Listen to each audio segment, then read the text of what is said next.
Bismillahirrahmanirrahim. Allahumma salli ala Muhammedin və ali Muhammed və accil vəlikəl fərəc. Əssəlamu aleykum və rəhmətullah. Əziz və dəyərli izləyicilər, bugünkü mövzumuz zahirdə kiçik bir şübhə kimi görsənsə də, əslində böyük bir problemin təzahürüdür. O da budur ki, bir dəstə avam, mürəkkəb cahillər, yəni öz cahilliklərindən belə bixəbər olanlar, uzun müddətdir ki, sosial şəbəkələrdə haqq məzhəbin fəqihlərinə qarşı aşkar təhqirlər eləyir, onların Peyğəmbər və Əhl-i Beytinin yolundan çıxdıqlarını iddia edirlər və şəxsi rəylərinə, həvai nəfslərinə, zənn və gümanlarına uyğun olaraq fətva verdiklərini deyirlər. Bu cür çirkin təbliğat sözsüz ki, şeytanın fitnəsidir. Çünki iblis çox gözəl bilir ki, bir cəmiyyətdə hərz-mərzilik və fitnə yaratmaq istəyirsənsə, ilk öncə kütləni cahilləşdirib manqurtlaşdırmaq lazımdır. Bunun da ən əsas yolu insanları alimlərdən ayırmaq, alim və ziyalı insanları cəmaatın gözündən salmaqdır. Bu avam dəstə də bilərəkdən ya bilməyərəkdən şeytanın dəyirmanına su tökməklə məşğuldur. Nə deyək? Allah hidayət eləsin. Gələk əsas mövzumuza. Haqqında danışdığımız bu avam dəstə, dediyimiz kimi, fəqihlərimizin öz həvai nəfslərinə uyaraq fətva verdiyini deyirlər və onlar fəqihlərin imamların sözlərini kənara atıb, şəxsi rəylərinə əsaslandığını sübut etmək üçün belə bir şübhə ortaya atırlar. Deyirlər ki, məsumlar, əleyhimussalam, tovuz quşunun haram olduğunu buyurub. Hədislərimizdə gəlir ki, imam buyurur, tovuz quşu haramdır. Amma Seyyid Sistani, ki, hamının böyük fəqih kimi tanıdığı şəxsdir, imamın bu sözlərini kənara ataraq, öz şəxsi rəyinə uyğun olaraq tovuz quşunun halal olduğunu deyir. İmam haram deyir, amma Seyyid Sistani halal deyir. Buna görə də bu alimlər, fəqihlər, müctehidlər imam davamçısı yox, imam düşmənidir. Dinimizi və məzhəbimizi aradan aparan kəslərdir, deyirlər həmin şəxslər. Bəli, bugün biz bu mövzunu araşdıracağıq, yəni Seyyid Sistaninin tovuz quşuya nəyə görə halal deməsi məsələsini araşdıracağıq. Və görəcəksiniz ki, Seyyid Sistani nəinki imamların sözünü kənar atmır. Əksinə, tovuz quşuya halal deməklə birbaşa imamların kəlamlarına, hədislərinə söykənərək fətva verir.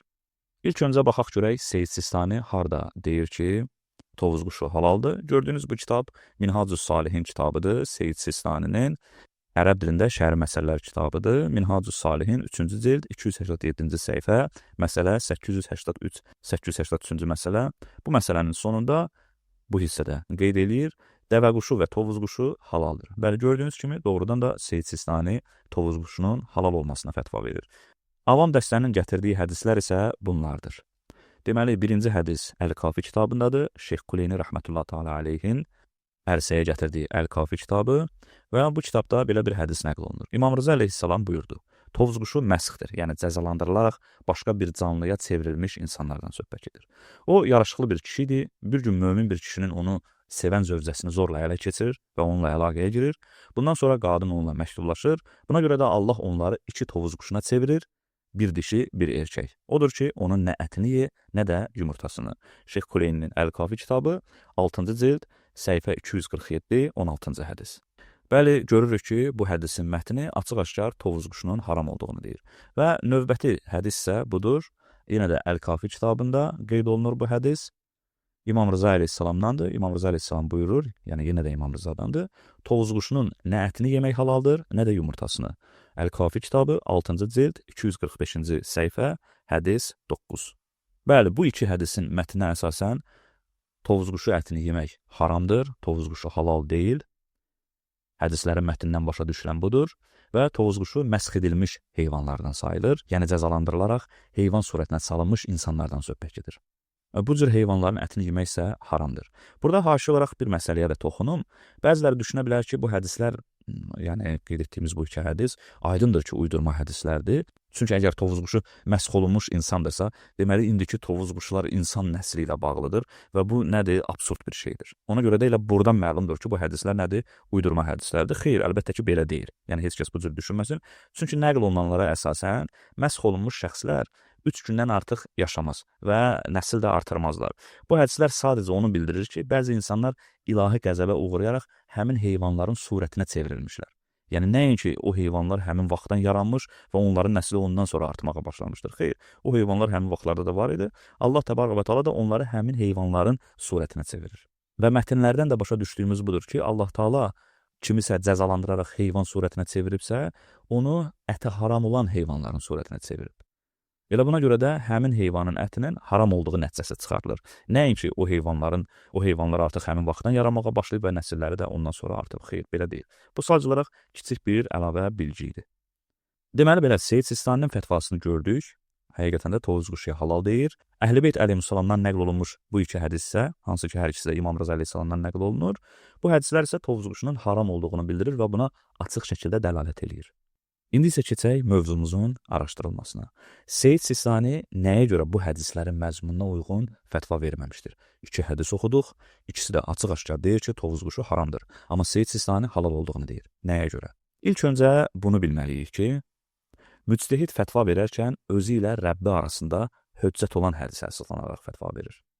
Ümumiyyətlə, özü ilə Rəbbi arasında olan höccətə əsasən fətva verir. Və əgər hədis əsasında da fətva verirsə, həmin hədis şəxsin, yəni fəqihin özü ilə Rəbbi arasında höccət olmalıdır ki, ona əsasən fətva verə bilsin. Əgər Qurandan fətva verirsə, Quranın zahiri onun üçün höccət olmalıdır. Əgər hədisə əsasən fətva verirsə, hədis onun üçün höccət olmalıdır. Gəlin bu qısa şəkildə dediyimi biraz geniş izah edeyim ki, hər şey sizlər üçün daha da aydın olsun. Deməli belə. İlk öncə müctəhid fətva vermək istədikdə dini mətnlərə başvurur, hökmə əldə etmək üçün. Yəni Quran ayələrinə və hədislərə baxır. Bizim mövzumuz hədis üzərində olduğu üçün biz hədis əsasında danışacağıq. Hədis nədir? Hədis möhtəvası məsumun kəlamı, feili, təqriri olduğu iddia olunan xəbərdir. Buna hədis deyirlər. Müctəhidin vəzifəsi nədir? Müctəhidin vəzifəsi isə məsumun kəlamına söykənməkdir. Müctəhid fətva verən şəxsdir və fətva vermək üçün vəzifəsi məsumun kəlamına söykənməkdir.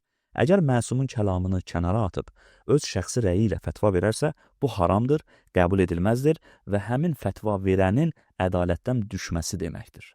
O cür şəxsi də ümumiyyətlə təqlid olunmaz, fətvalarına əməl edilməz. Deməli, bildik ki, müctəhid fətva verərkən hökmən məsumun kəlamına söykənməlidir. Sadəcə olaraq məsələ bundan ibarətdir ki, hər hədis məsumun kəlamıdır. Biz iddia edə bilərikmi ki, nəql olunan hər bir hədis hansı mənbədə gəlməsindən asılı olmayaraq hökmən məsumun kəlamı olaraq dəyərləndirilməli və əsas alınaraq ona uyğun fətva verilməlidir. Əlbəttə ki, xeyr, belə bir iddia edə bilmərik. Bu mümkün deyil. Çünki məqsəd hədisin özünə söykənmək deyil fətva verərkən. Məqsəd məsumun kəlamına söykənməkdir. Hər hədis isə məsumun kəlamı deyil. Hədis sadəcə olaraq xəbərdir. Xəbər verir ki, bunu məsum deyib. Amma hər bir şey haqqındakı xəbər gəlir, bu demək deyil ki, o xəbər doğrudur. Buna görə də hər hədis məsum kəlamı ola bilməz. Ola bilər olsun, məsum kəlamıdır. Ola bilər də yox, məsumun kəlamı deyil. Bəs müctəhid, fəqih burada nə etməlidir? Müctəhid əminlik əldə etməlidir ki, fətva vermək istədiyi hədis doğrudan da məsumun kəlamıdır, ya da hədisin məsum kəlamı olduğuna dair tutarlı, etimad ediləsi bir dəlili olmalıdır. Və bu dəlili əldə etdikdən sonra isə həmin hədis Rəbbi ilə həmin fəqih arasında höccət olma səlahiyyəti qazanır. Yəni müctəhidin boynuna vəzifə gətirir ki, o hədisin möhtəvasına əsasən fətva versin. Və haşi olaraq bunu da qeyd edeyim ki, bizim bu dediklərimiz əslində geniş elmi mövzulardır. Sadəcə olaraq çalışdığımız qədər sadələşdirib danışırıq ki, siz əzizlər də rahat şəkildə başa düşəsiniz. Və bu dediyimiz yeni bir üsul deyil. Ta qədimdən istər üsuli, istərsə də əxbari, fərqi yoxdur. İstər qədim, istərsə də mütəəxir, bunun da fərqi yoxdur. Bütün fəqihlərimiz hamısı bu qayda ilə fətva vermişlər və hal-hazırda da bu qayda ilə fətva verirlər. Hətta Kutub-i Ərbəə, yəni 4 əsas kitabımız ki var, həmin 4 əsas kitabımızda gələn hədislərin hamısını məsum kəlamı olduğunu iddia edən əxbari alim, görkəmli fəqih Hürr Ramili rəhmətullah təala əleyh də bu üsulla fətva vermişdir. Çünki onun dəlillərinə əsasən həmin kitablarda olan hədislərin hamısı məsum kəlamıdır. Yəni ilk öncə o hədislərin məsum kəlamı olduğuna dair dəlil gətirir. Buna dəlil olmalıdır. Hürr Ramilinin də özünə məxsus dəlilləri var bu barədə. Dəlil gətirir. Deyir, mənim nəzərim bundan ibarətdir ki, bu 4 kitabda olan hədislərin hamısı məsum kəlamıdır. Yəni birinci bunu isbat etməlidir. Bunu isbat etdikdən sonra həmin hədislər o fəqih üçün nə olur? Höccət olur və onların əsasında fətva verir. Yoxsa Hürr Ramili belə deməyib ki, kimsə hardasa çıxdısa, iddia elədisə, bəli, İmam Baqir əleyhissalam belə buyurdu, deməli nədir? Biz hökmən ona əməl etməliyik və ona uyğun fətva verməliyik. Xeyr, fəqihlərimiz belə bir iddia eləməyiblər heç vaxt. Eyni ilə də qədim alimlərimiz də bu cür olmuşlar. Məsələn, Şeyx Səduq rəhmətullah təala əleyh. Baxaq onun bu kitabına. Şeyx Səduq rəhmətullah təala əleyhin Mən la yaxduruhul fəqih kitabı ki, o həmin kitabın müqəddiməsində belə bir mühüm cümlə qeyd edir. Şeyx Səduq. Mən bu kitabda bütün nəql olunan rəvayətləri toplamaq məqsədi güdməmişəm. Əksinə, məqsədim yalnız o rəvayətləri təqdim etməkdir ki, mən onlara əsaslanaraq fətva verirəm, səhihliyinə hökm edirəm və Rəbbimlə mənim aramda hüccət olduğuna inanıram. Şeyx Səduq, Mən la yaxta'ul fəqih, cild 1, səhifə 2. Gördüyünüz kimi, Şeyx Səduq, rəhmətullahi aleyh, aşkar şəkildə deyir ki, mən hər qarşıma çıxan hədisi yığmamışam bu kitaba. Yalnız o hədisləri cəm eləmişəm ki, onların səhih olduğuna və nəticədə Rəbbimlə mənim aramda hüccət olduğuna inanıram. Deməli, bir fəqih üçün hədisə söykənərək fətva verərkən, əsas şey budur ki, o hədisin hüccət olduğuna əmin olsun o fəqih. Bununla da məsum kəlamına söykənərək fətva verən sayılsın.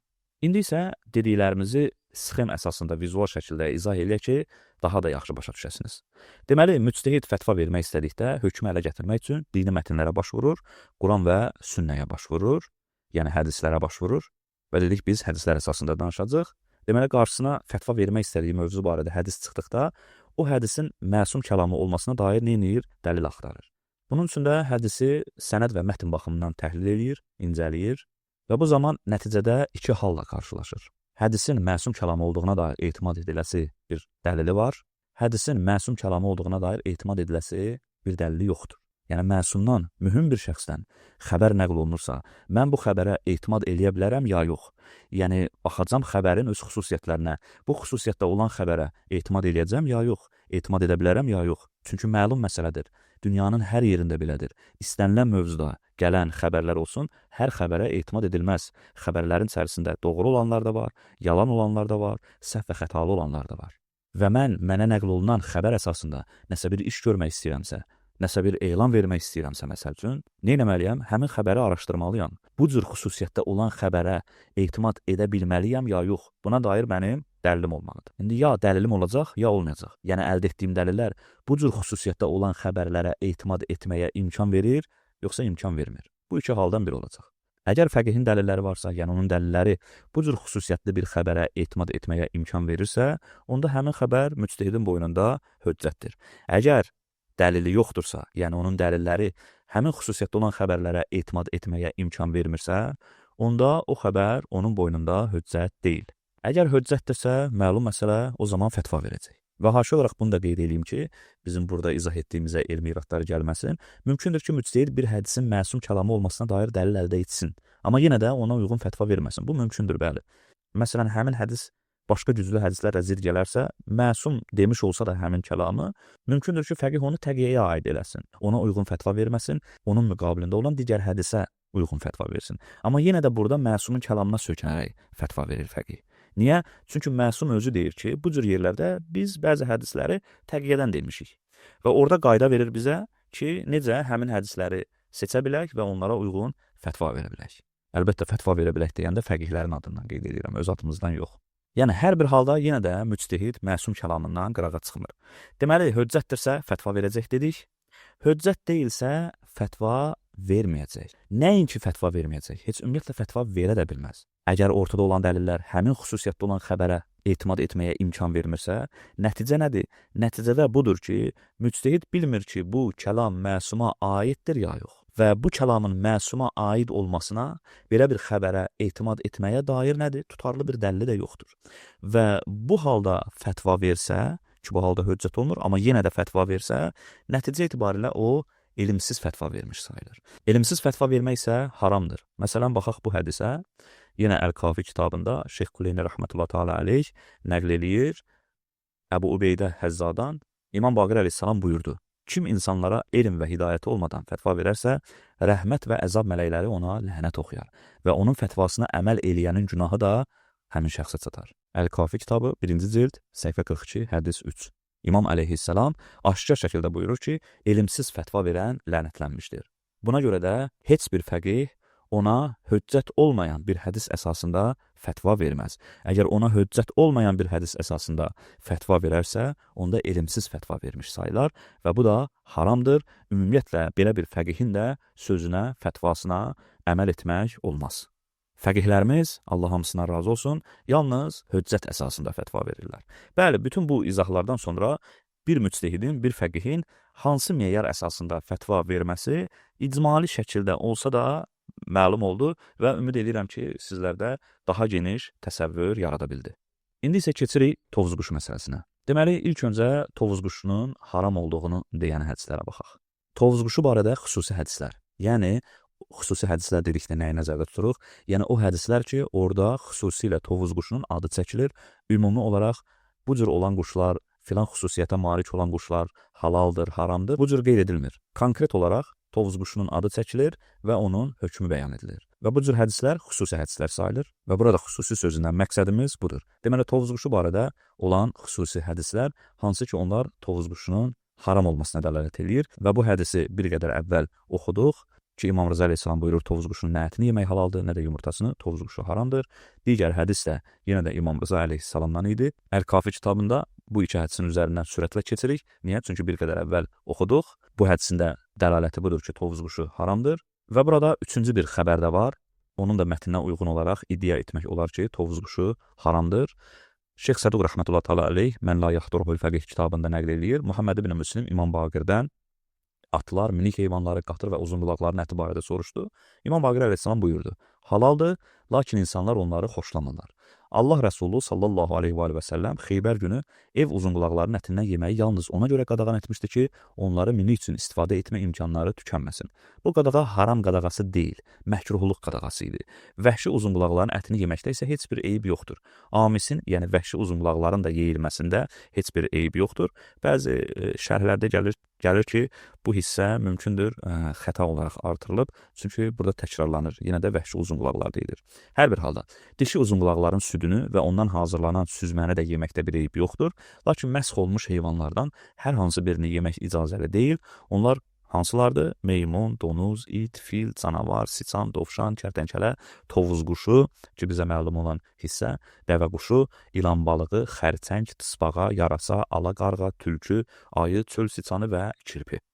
Bunlar məsx olmuş heyvanlardır və onları yemək icazəli deyil. Bəli, tovuz quşunun xüsusi olaraq adı çəkilən və haram olduğu qeyd olunan bir xəbər də budur. Şeyx Səduq rəhmətullah təala əleyhin Mən la yaxduruhul fəqih kitabında nəql etdiyi.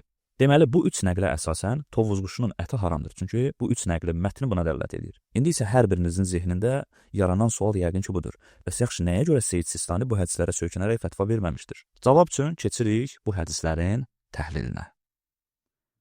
Tovuz quşunun haram olduğunu deyən hədislərin təhlili. Yəni, az öncə oxuduğumuz üç hədisin təhlili. Bəli, görək, bu hədislər sənəd baxımından zəifdir, yoxsa səhih və Ayətullah Seyyid Sistaninin nəzərində bu hədislər hüccət sayıla bilər, ya yox. İlk öncə birinci və ikinci hədislərin sənədinə baxaq, hansı ki, İmam Rıza əleyhissalamdan nəql olunur Əl-Kafi kitabında. Həmin hədislərin birincisinin sənədi bu cürdür, bir qrup əshabımızdan, onlar da Əhməd ibn Muhammed ibn Xaliddən, o da Bəkir ibn Salihdən, o da Süleyman Cəfərdən, o da İmam Rıza əleyhissalamdan. İkinci hədisin sənədi isə bu cürdür.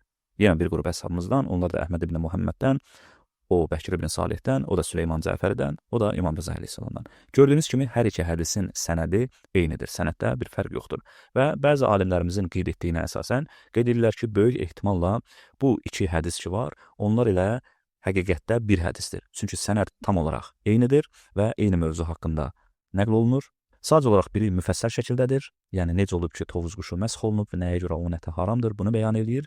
Digəri isə yalnız tovuz quşunun hökmünü qısa şəkildə bəyan eləyir. Və buna görə də qeyd edirlər ki, burada iki hədisdən yox, həqiqətdə ilə bir hədisdən söhbət gedir. Amma hər bir halda hədislərin sənədi zəifdir Bəkir ibn Salih adlı raviyə görə. Həmin bu raviyə görə iki hədislərin sənədində yer alır. Bu ravi rical kitablarında zəif olduğu qeyd olunur. Baxaq həmin kitablara. Birincisi, deməli, İbn Qəzairinin rical kitabı.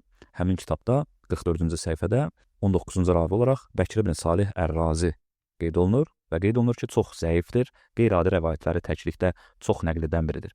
Yəni, elə qeyri-adi rəvayətlər ki, həmin rəvayəti yalnız o nəql etmişdir, ondan başqası nəql etməmişdir. İbn Qəzairinin Ər-Rical kitabı səhifə 44.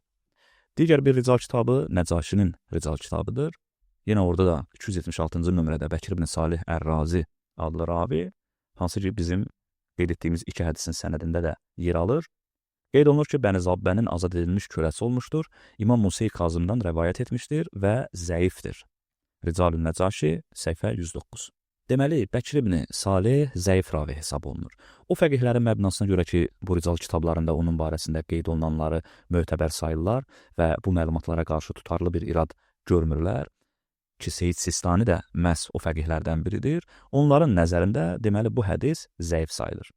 Doğrudur, bəzi fəqihlərimiz Bəkir ibn Salih haqqında siqə, yəni etibarlı ravi olduğunu deyiblər. Lakin məsələ nədir? Məsələ budur ki, Seyid Sistani onların bu barədə gətirdiyi dəlilləri kifayət qədər tutarlı hesab etmədiyi üçün onu qəbul eləmir və Rical kitablarında, bu qeyd etdiyimiz kitablarda həmin ravi haqqında gələn zəiflikləri əsas götürür və nəticə etibarilə bu ravidən nəql olunan xəbərləri zəif hesab eləyir və hüccət saymır. Həmçinin burada belə bir məsələ də var ki, bəzi fəqihlərimiz bu hədisləri, bu iki hədisi zəif hesab etsələr də onlara uyğun fətva vermişlər. Yəni, həmin bu iki hədis sənəd baxımından həmin fəqihlərin nəzərində zəif olsa da Bəkir ibn Salihə görə, amma yenə də hüccətdir. Niyə? Çünki onların nəzərinə görə, Əl-Kafi kitabında nəql olunduğuna görə hədisin sənədi zəif olsa da və başqa onunla zid gələn hədislərdən də xalidirsə, onda o hədislər mötəbər sayılır, hüccətdir, onların əsasında da fətva vermək olar.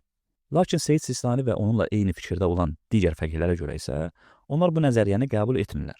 Niyə? Çünki bu nəzəriyyəni qəbul etmək üçün gətirilən dəlilləri tutarlı dəlil saymırlar və bu dəlillərə etibar etmirlər. Buna görə də zəif bir hədisin Əl-Kafi kitabında gəlməsi onu Seyid Sistani ağanın və onunla eyni fikirdə olan fəqihlərin nəzərində hüccət mərtəbəsinə yüksəltmir və nəticədə onların nəzərində fətva vermək üçün səlahiyyəti olmayan hədislərdən sayılır. Əlqərəz bu iki hədis Seyid Sistaniyə görə zəifdir və buna görə də hüccət deyil.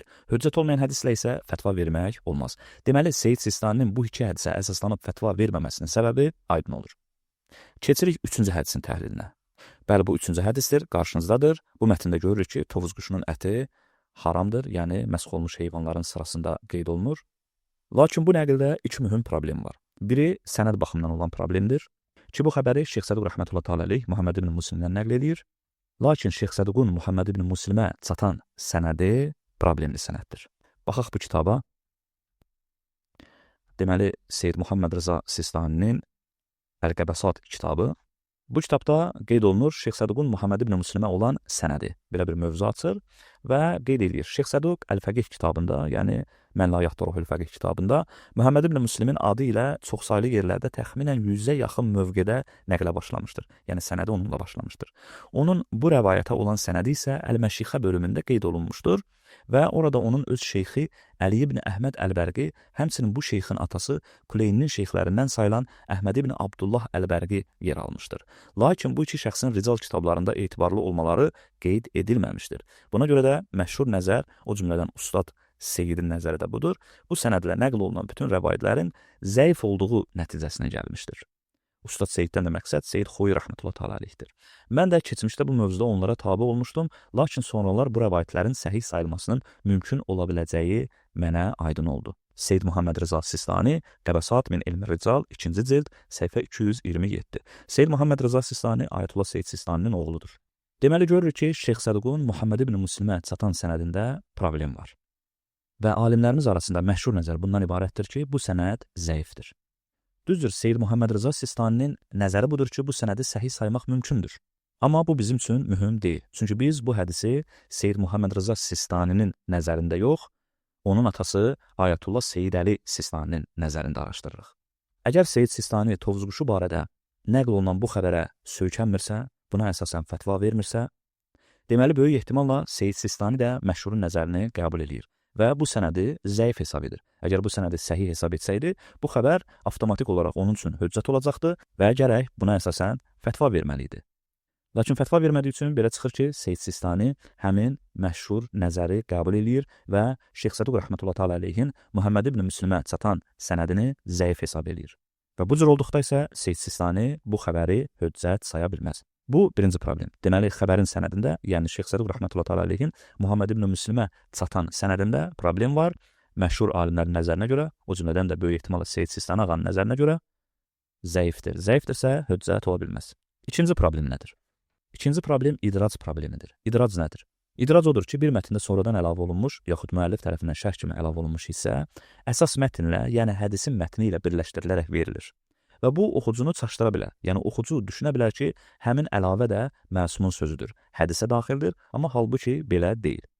Və bir çox alimlərimiz bu xəbərdə idrac ehtimalını vermişlər.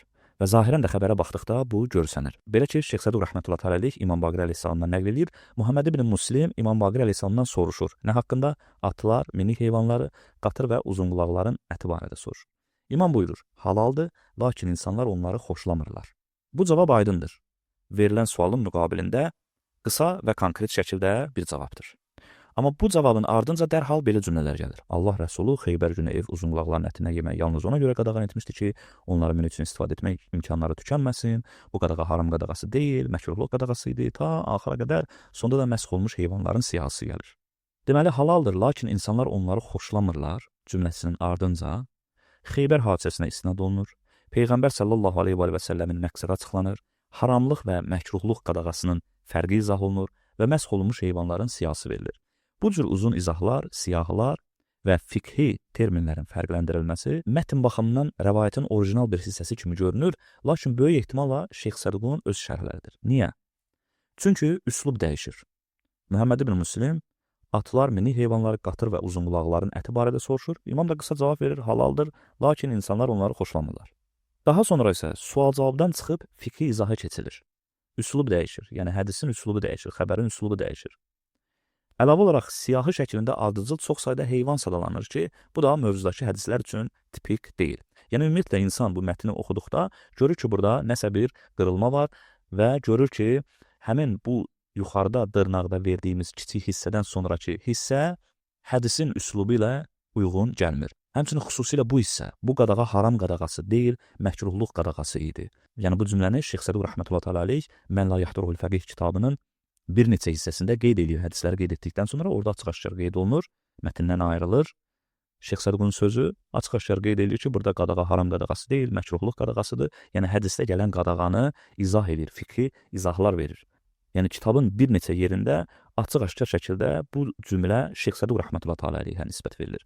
Və burada da bu cümlənin olması bir daha bunu göstərir ki, böyük ehtimalla həmin bu dırnaqdan sonraki hissə İmam Baqir əleyhissalamın kəlamı deyil.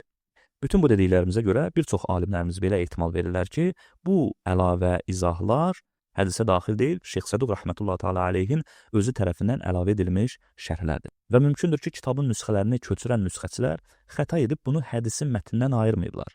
Elə hədisin daxilində veriblər. Həmçinin Mən la yaxduruhul fəqih kitabının çap edilmiş bu nüsxəsinə baxaq. Deməli, elektron versiyadadır, amma çap edilmiş nüsxəyə uyğundur. Mən la yaxduruhul fəqih kitabı 3-cü cild səhifə 335. Mən la yaxduruhul fəqih kitabı üz qabağı bu cürdür. Bəli, haqqında danışdığımız hədis həmin bu hədisdir və burada qeyd etdiyimiz, həmin bu qaraladığımız, hansı ki kitabın mətnində də göy rəngdə qeyd olunubdur, İmam Baqir əleyhissalamın bizim tərcümə etdiyimiz yerdə dırnaqda verdiyimiz hissədir. Amma sonraki hissələr gördüyünüz kimi qara rəngdə verilir, bu hissəyə qədər gəlir. Ta yuxarı qaydaq, bəli, bütün bu hissələr, hansı ki orada əlavə izahlar gəlir, Xeybər hadisəsindən danışır, daha sonra məsx olmuş heyvanların siyahısını verir. Amma bu yuxarıdakı hissə isə, göy rəngdə verilən hissə isə sırf İmam Baqir əleyhissalamın kəlam olaraq qeyd olunur. Yəni bunu o cür ediblər ki, oxucu çaşqınlığa düşməsin və bu mətnləri bir-birindən ayırsın. Yaxşı, burada bizə deyilə bilər ki, olsun bu Şeyx Səduqun sözləridir, yaxşı. Amma Şeyx Səduq rəhmətullah əleyh bunu özündən çıxarmayıb ki, bir hədis var ki, Şeyx Səduq da burada ona istinad edibdir. Deyir ki, bəli, Şeyx Səduq əlbəttə ki, bunu özündən çıxartmayıb. Hədisə istinad eləyərək qeyd edib burada Tovuz quşunun adını. Amma həmin hədis elə bundan əvvəl qeyd etdiyimiz sənədi eyni olan iki hədisdir. Hansılar ki, zəif olduqlarını və Seyyid Sistaninin nəzərində höccət olmadıqlarını göstərdik. Buna görə də yenə də bu xəbər Seyyid Sistani ağanın nəzərində höccət sayılmayacaq. Xülasə, deməli, idrac, yəni əlavə izahın əsas mətnin içinə daxil edilməsi bu hədisdə ehtimal olunan ciddi bir problemdir. Və müctəhid belə bir hədisin hardan başlayıb, harda bitdiyini, hansı hissənin məsum kəlamı olduğunu, hansı hissənin məsum kəlamı olmadığını müəyyən etmədən ona əsaslanaraq fətva verə bilməz. Çünki bu ehtimal bu xəbərin höccət olmasına manedir. Belə bir halda fəqih yenə də bu xəbərə söykənib fətva versə, onda elmsiz fətva vermiş olar. Bu isə qeyd etdiyimiz kimi haramdır, hədislərdə gəldiyi kimi. Deməli, nəticə nədir? Nəticə etibarilə Tovuz quşunun haram olduğunu deyən 3 xəbər var və hər 3 xəbərin də sənədində problem var və 3-cü xəbərdə sənəd problemindən əlavə idrac problemi də var. Və nəticə etibarilə belə bir xəbər Seyyid Sistani ağanın nəzərində höccət ola bilmir. Höccət olmadığı üçün də Seyyid Sistani ağa bu xəbərlərə əsasən fətva verə bilmir. Bura qədər izah etdiklərimizi yadda saxlayaq, indi keçək digər bir hissəyə. Burada biz danışacağıq ümumi olaraq quşların haram halallığı barədə gələn hədislərdən. Yəni bayaq ki 3 hədis qeyd elədik, bunlar xüsusi hədislər idi, hansı ki orada tovuz quşunun adı xüsusi olaraq çəkilir. İndi oxuyacağımız hədislər isə ümumi olaraq quşlar barəsindədir. Yəni hansı quşlar halaldır, hansı quşlar haramdır. Haram və halal quşları biz necə ayırd edək, necə seçək? Yəni bu hədislərdə xüsusi olaraq quş adı çəkilmir. Ümumi olaraq danışılır. Baxaq bu hədislərə. Deməli, birinci hədis Vəsail-i Şiyə kitabından, Hürrami rəhmətullahi təala əleyhim kitabı və bu kitabda belə bir hədis nəql edir Səma ibn Mehrandan, İmam Sadiqdən əleyhissalam əti yeyilən quş və heyvanlar barədə soruşdum. İmam buyurdu, Peyğəmbər sallallahu aleyhi və səlləm bütün caynaqlı quşları haram etmişdir. Caynaqlı quşlar həmin yırtıcı quşlardır. Yəni burada biz ümumi olaraq bildik ki, bütün yırtıcı quşlar haramdır. Yəni hər hansı bir quş yırtıcıdırsa, deməli o quş nədir? Haramdır. Vəsail-i Şiyə kitabı 24-cü cild 114-cü səhifə, hədis 3. Hədisin ümumi nömrəsi 30112. Keçirik digər hədisə. Baxırıq yenə də Vəsail-i Şiyə kitabına və burada Hürrami rəhmətullahi təala əleyh nəql edir İmam Rıza əleyhissalamdan. İmam Rıza əleyhissalam Muhammed ibn Sinanın suallarına cavab yazarkən qeyd edir, məktubda qeyd edir, bütün yırtıcı quşlar və heyvanlar haram edilmişdir. Bu hədisin də dəlaləti açıq-aşkardır. Bütün yırtıcı quşlar və hətta heyvanlar haramdır. Keçirik növbəti hədisə. Yenə də Vəsail-i Şiyə kitabı nəql olunur bu hədisdə. Zürara İmam Vaqir əleyhissalamdan əti yeyilən quşlar barədə soruşdu. İmam əleyhissalam buyurdu, uçarkən qanat salanları ye, havada süzənləri yemə. Burada İmam əleyhissalam başqa bir xüsusiyyət də verir. Yəni mümkündür bəzi quşlar yırtıcı olmasın. Adətən bu cür nədir ki, yırtıcı quşlar uçarkən havada daha çox süzürlər. Qanat salmaqları azdır, havada süzmələri daha çoxdur. Amma mümkündür ki, bir quş yırtıcı olmasın, amma uçarkən havada qanat salmağı havada süzməyindən az olsun. Yəni havada süzməyi daha çox olsun. Əgər belə bir quş olacaqsa, bu hədisə əsasən deməli o quş da nədir? Haramdır. Deməli burada İmam əleyhissalam bizə başqa bir əlamət verdi. O da budur ki, qanat salmağı daha çox olan quşlar ətləri halaldır, amma havada süzən quşlar isə ətləri haramdır. Keçirik növbəti hədisə. Yenə də Vəsail-i Şiyə kitabından nəql olunur. İmam Sadiq əleyhissalam buyurdu, quşlardan pətənəyi, mahmızı və çinədanı olanları ye. Deməli, bu hədisdə ərəbcəsinə baxaq. Burada qabaqda bizə lazım olacaq. Deməli, qanisə, yəni pətənək deməkdir. Və bir də havsələ, yəni çinədan. Ki, quşların həzm sisteminə daxil olan orqanlardır. Deməli, qanisə və havsələ. Deməli, bu hədisdə İmam Cəfər Sadiq əleyhissalam bizə əlavə də bir əlamət verdi. O da budur ki, pətənəyi, mahmızı və çinədanı olan quşlar halal quşlardır. İndi isə gələk bu 4 hədisdən çıxardığımız nəticəyə. Deməli, quşların halallıq şərti ümumi olaraq yırtıcı olmamalıdır. Və bu ümumi hədisləri biz indi tətbiq eləyəcəyik tovuz quşuna. Görək tovuz quşu bu hədislərdə qeyd olunan halal quşların xüsusiyyətinə uyğundur, ya yox. Deməli, ilk öncə şərt nədir? Yırtıcı olmamalıdır. İkinci nədir? Qanat salmağı daha çox olmalıdır. Havada süzən quşlardan olmamalıdır. Və üçüncü nə idi? Pətənək, mahmız və ya çinədanı olmalıdır. İndi bunları tətbiq edirik tovuz quşuya. Görək tovuz quşuda bu şərtlər yerindədir, ya yox. Deməli, yırtıcı olmamalıdır. Məlum məsələdir ki, tovuz quşu yırtıcı deyil. Qanat salmağı daha çox olmalı. Yəni, tovuz quşu uçarkən havada süzən quşlardan olmamalıdır. Gəlin baxaq bu videoya. Hansı ki, burada tovuz quşunun uçmağı göstərilir. Bəli, gördüyünüz kimi tovuz quşu uçarkən qanat salır, havada süzmür. Deməli, bu şərtdə tovuz quşu da yerindədir. Tovuz quşu qanat salaraq uçur.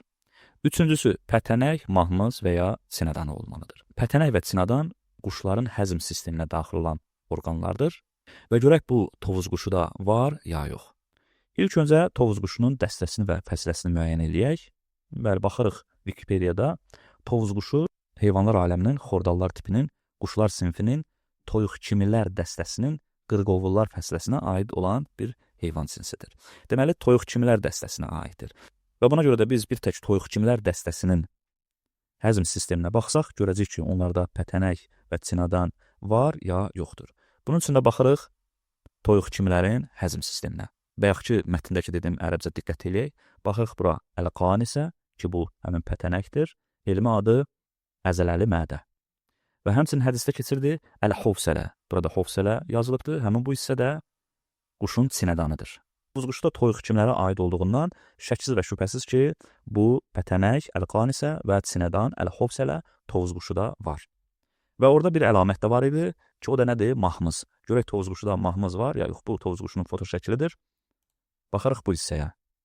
Mahmız həmin gördüyünüz bu hissədir. Bu çıxıntı ki var, ayağının arxa tərəfində, buna mahmız deyirlər.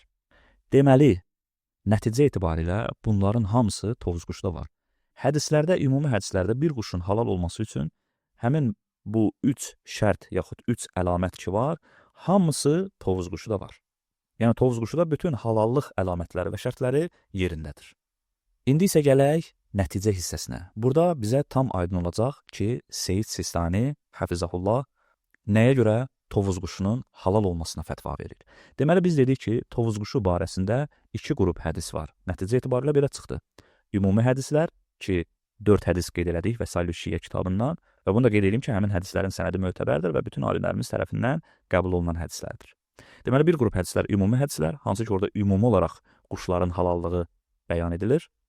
Digər 3 xəbər isə xüsusi hədislər idi ki, orada tovuzquşunun adı çəkilir. İkisi Əl-Kafi kitabında İmam Rıza əleyhissalamdan və biri də Şeyx Sədqun Mən la yaxduruhu fəqih kitabında Muhammed ibn Müslimdən, onun da İmam Baqir əleyhissalamdan nəql etdiyi ki, onlar barədə geniş danışdıq. Və ümumi hədislərin dəlalətinə əsasən tovuzquşu halaldır. Onu da göstərdik. Və xüsusi hədislərin dəlalətinə əsasən tovuzquşu haramdır. Və bu 2 qrup hədis Seyyid Sistani ağanın qarşısındadır və o baxır, görür ki, ümumi hədislər səhihdir və xüsusi hədislər zəifdir. Və bunlarla fətva verə bilərmi Seyyid Sistani ağa? Dedik ki, zəif hədislə Seyyid Sistani ağa fətva verməyəcək. Fərqi yoxdur hansı mənbələ gəlməyindən asılı olmayaraq. Əl-Kafi kitabında gəlib ya gəlməyib. Əgər həmin hədis zəifdirsə, Seyyid Sistani ağanın nəzərində hüccət deyil. Xüsusi hədislər Seyyid Sistani ağanın nəzərində səhih olsaydı, onda Seyyid Sistani ağa bu xüsusi hədislərə uyğun olaraq fətva verəcəkdi. Çünki xüsusi hədislər ümumi hədislərdən istisna qismindədir. Fərz elə ki, bu xüsusi hədislər də səhihdir. Yəni burada məna bu olacaq ki, bəli, baxmayaraq ki, tovuzquşuda bütün o şərtlər yerindədir, halallıq şərtləri yerindədir. Amma bu xüsusi hədislər onu göstərir ki, həmin o ümumi hökmdən tovuzquşu istisnadır. Yəni bu cür olan quşlar, yırtıcı olmayan quşlar, uçarkən qanad salan quşlar, pətənəyi, mahmızı, sinədanı olan quşlar, bunlar halaldır, amma tovuzquşudan başqa. Yəni mənası bu cür olacaq. Lakin bu xəbər zəif olduğuna görə və Seyyid Sistani ağanın nəzərində hüccət olmadığına görə buna uyğun fətva verə bilmir. Bəs fətva vermədikdə bir tək hansı yol qalır? Ümumi hədislərə uyğun olaraq fətva verir. Burada Seyyid Sistani ağa hardasa öz şəxsi rəyi, həvai nəfsi, zənni, gümanı bunlara əsasən fətva vermir. Nəyə əsasən fətva verir? Hədislərə əsasən fətva verir. Ümumi mənalı hədislərə əsasən fətva verir. Hansı ki, Vəsail-ü-Şiyyədən 4 hədisi göstərdik və o cür hədislərin sayı daha çoxdur. Biz 4-ünü seçib göstərdik sadəcə olaraq. Deməli, bir daha qeyd edeyim, Seyyid Sistaniyə görə haram deyən hədislər səhih deyil, buna görə də hüccət deyil. Əvvəldə danışdıq, hüccət olmayan bir xəbər əsasında fətva verilmir. Amma ümumi hədislər səhihdir, deməli, hüccətdir. Hüccət olmayan hədislərlə fətva vermək olmaz, haramdır. Buna görə də bu yol bağlı olduğu üçün Seyyid Sistani ağa ümumi hədislərə əsas alır ki, onlar da onun üçün hüccətdir və onların möhtəvasına uyğun olaraq fətva verir. Ümumi hədislərə baxır, tovuzquşunun xüsusiyyətlərinə baxır, görür ki, tovuzquşuda bütün bu xüsusiyyətlər var. Deməli, bu hədislərə əsasən tovuzquşu da nədir? Halaldır. Nəticə nədir? Nəticə budur ki, Seyyid Sistani elə birbaşa məsumlardan nəql olunmuş hədislərə əsasən tovuzquşunun halal olduğunu deyir. Lakin mürəkkəb cahil olan avam dəstə isə möminlər arasında şübhə salaraq deyirlər ki, güya Seyyid Sistani imamın sözünün əksinə gedir. Harada getdi Seyyid Sistani imamın sözünün əksinə? Bu xüsusi hədislər hüccət deyil, ümumi hədislər ki var. Həmin ümumi hədislərin möhtəvasına əsasən fətva verdi. Yəni burada birbaşa ilə imamların kəlamına söykəndi bu fətvasında Seyyid Sistani. Və nəticədə burada elmsiz danışan, elmsiz fətva verən Seyyid Sistani yox, həmin cahil dəstənin özüdür. Bəli, bütün bu izahlardan sonra bir həqiqət gün kimi aydın olur. Fəqihlər şəxsi rəyə yox, məsumun kəlamına söykənərək fətva verirlər. Seyyid Sistaninin etdiyi də məhz budur. O öz nəfsinə, şəxsi rəyinə əsaslanaraq hökm vermir. Əhl-i Beyt məktəbinin bütün fəqihləri kimi hüccət əsasında fətva verir. Rəy və gümən əsasında yox. Amma bu gün onu imamın sözünə zidd getməkdə ittiham edənlərsə, əslində imamın açıq-aşkar buyruğuna, elmsiz danışmağın haram olması buyruğuna qarşı çıxaraq öz cəhalətlərini elm adı ilə cəmaata sırmağa çalışırlar. Halbuki bu cəhalət təkcə Seyyid Sistaninin fətvasına yox, Əhl-i Beyt əleyhissalamın məktəbinin özünə kölgə salmaqdır. Əhl-i Beyt məktəbi tarix boyu yüksək elmi səviyyəsi və alimləri ilə öyünən bir məktəb olub. Bunların təqdim etdiyi isə bütün bu dəyərləri aradan aparıb yox etməyə xidmət edir. Unutmayın, əziz və dəyərli izləyicilər, əgər bir cəmiyyət elm əhlini qaralayıb, cahili qəhrəman eləyirsə, orada haqqı tanımaq müşkül olar, batilə aldanmaq isə çox asan olar. Və unutmayaq ki, məsum imamların əleyhissalam bizə buraxdığı miras, elm və o elmi qoruyub bizlərə ötürən fəqihlərimizdir. Onlara dil uzatmaq bu mirası inkar etmək deməkdir. Allah bizi elm və elm əhlinin qədrini bilənlərdən etsin. Elmli olduqlarını düşünüb cəhalət girdabında boğulanlardan yox. Vəssalamu aleykum və rəhmətullah.